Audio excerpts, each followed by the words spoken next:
Tá, mantenha calma, isso não é uma miragem, não é uma visão maluca colocada na tua cabeça pelo pirata psíquico, não.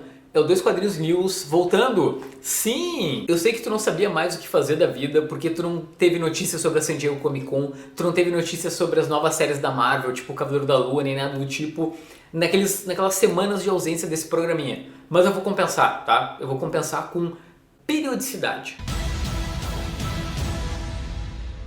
Primeira notícia do dia nesse jornal sobre quadrinhos com o cenário mais improvisado da Terra. Tem até uma máquina de lavar aqui do lado. Gary Frank postou no Twitter uma edição impressa de Doomsday Clock número 11. Sim, a penúltima edição do Relógio do Juízo Final, que é a continuação de Watchmen, né? Termina na 12. E esse quadrinho estava previsto para sair no dia 22 de maio desse ano, ou seja, lá no comecinho do ano, e vai sair no dia 4 de setembro. Tipo, cara, ultra mega delay. O que eu posso dizer? Pode atrasar o quanto quiser, eu não acho isso um problema. O desenho do Gary Frank tá sensacional, assim, tá lindo. Eu acho que ele merecia ter ganho o Eisner, por exemplo, seria justo com o cara. Talvez tenha atrasado também por questões editoriais da DC, não sei. Mas o importante é, teremos o fim desse quadrinho e eu tô empolgadaço, certo? Agora vamos falar de mais atraso na DC. Agora é a vez do Shazam. A editora ela cancelou as solicitações com os lojistas das edições 9, 10 e 11 do Shazam lá fora. Se tu não sabe, esse gibi ele sai no Brasil pela Panini bimestralmente. São duas edições, vamos dizer assim, por edição do Shazam. Peraí, deixa eu confirmar isso.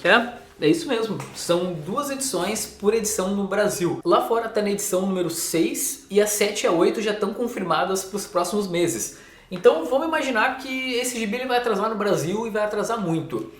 Então, dois gibis do Geoff Johns com atraso em sequência. A culpa pode ser dele? Pode. Ele pode estar atrasando nos roteiros. Mas eu acho mais fácil nesses dois casos ser culpa dos desenhistas. Porque o desenhista do Shazam ele já é conhecido por atrasar. Então talvez seja ele o atraso. E o Gary Frank está fazendo um negócio tão absurdo que seria impossível ele fazer Doomsday Clock mensalmente. Porque é muito detalhado. Então eu acho que o atraso é dos desenhistas, assim. O meu amigo Gustavo, lá do site Jamesons, ele comentou que a última edição do Shazam deixa claro que esse atraso pode ser uma questão editorial. Então não sabemos. Tá, agora vamos falar de quadrinho nacional. Temos a capa de Gatilho 3, que vai se chamar Redenção.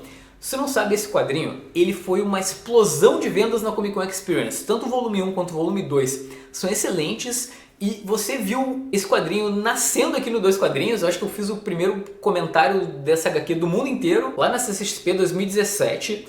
O quadrinho, o volume 1 é excelente, o volume 2 é bem legal e eu tô na expectativa do volume 3. O roteiro é do Carlos Stefan, que é um cara que trabalha na MSP, e os desenhos são do Pedro Mauro, que é um monstro, sabe? É um ultra mega desenhista brasileiro. O lançamento está previsto para a Comic Con Experience de 2019, né? Desse ano. E a diferença é que esse volume 3 vai ter 80 páginas, enquanto os gatilhos anteriores tinham uma média de 50. Cara, faroeste de qualidade, é um quadrinho que eu acho que vale a pena tu correr atrás e dar uma lida. Agora vamos falar de Titãs. Depois de um trailer sensacional da segunda temporada, que deve estrear no dia 6 de setembro, lá nos Estados Unidos, temos pôsteres com os novos visuais da Estelar e da Ravena.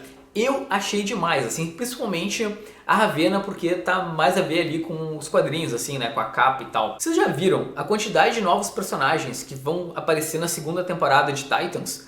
Tem até o cão Krypton. Tem noção disso? O Krypton vai estar no Titãs. Beleza, agora vamos falar de Vingadores numa notícia que não é bem uma notícia porque falta informação.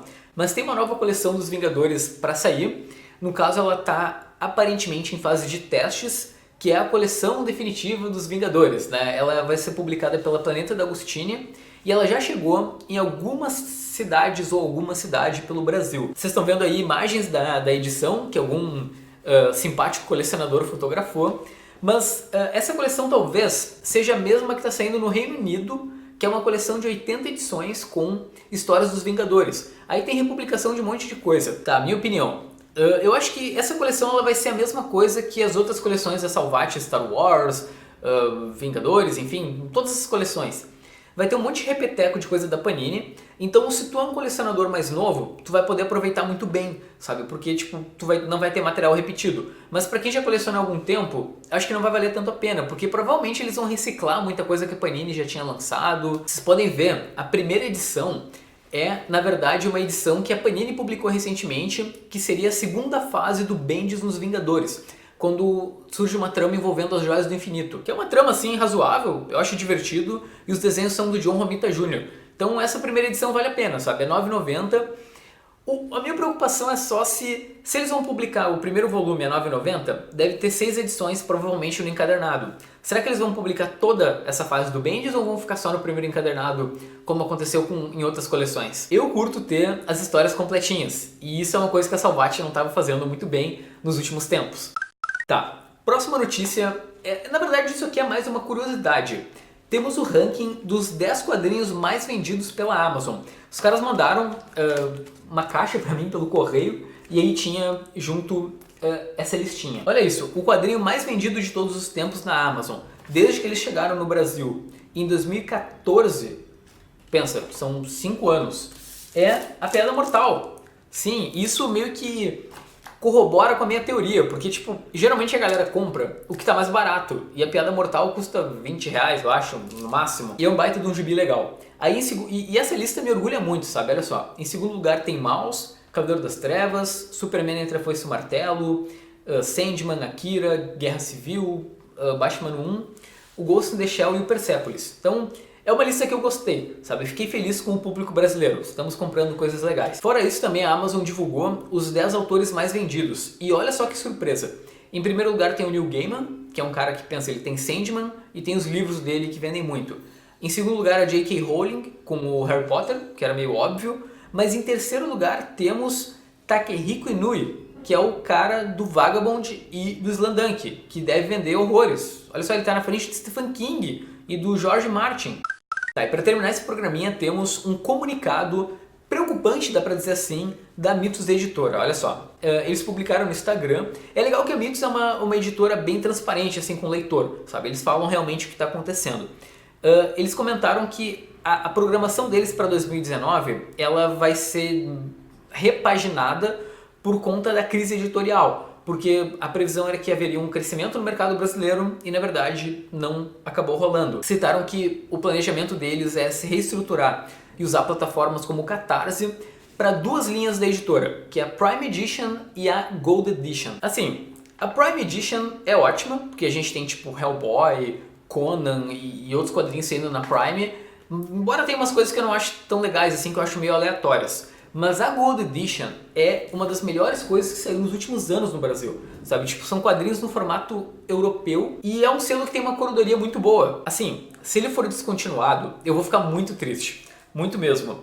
Só pra constar, segundo o comunicado da Mitos, os leitores de Bonelli e Fantasma podem ficar tranquilos porque nada mudou. São os outros produtos da editora que vão sofrer uma repaginação. Tá, é lógico que os preços não são tão atrativos. Mas considerando o tamanho dessas publicações, né, se a gente comparar com o gibi normal e tal, a qualidade, enfim, né, e tudo mais, na prática é um material que não é de tão fácil acesso. Então ele acaba pegando só um nicho de leitores que vai ter condições, enfim, e principalmente um nicho que aprecia o material europeu, sabe? Não fica só na parte dos super-heróis. Mas a boa notícia é que pelo menos esses materiais estão com desconto legal, sabe? Tipo, eles estão com 50% por aí dá pra pagar uns 40 e poucos por uma Gold Edition. Tá. Era isso. Você não tem noção da felicidade que eu tenho de gravar no meu próprio apartamento, porque, olha só, não tem som nenhum, não tem barulho, não tem vizinho, maravilha. Eu espero que tu tenha saído desse vídeo muito bem informado, tá? Foi um prazer te ter por aqui e aguardem mais os Quadrinhos News muito em breve. Eu não sei muito bem o que fazer.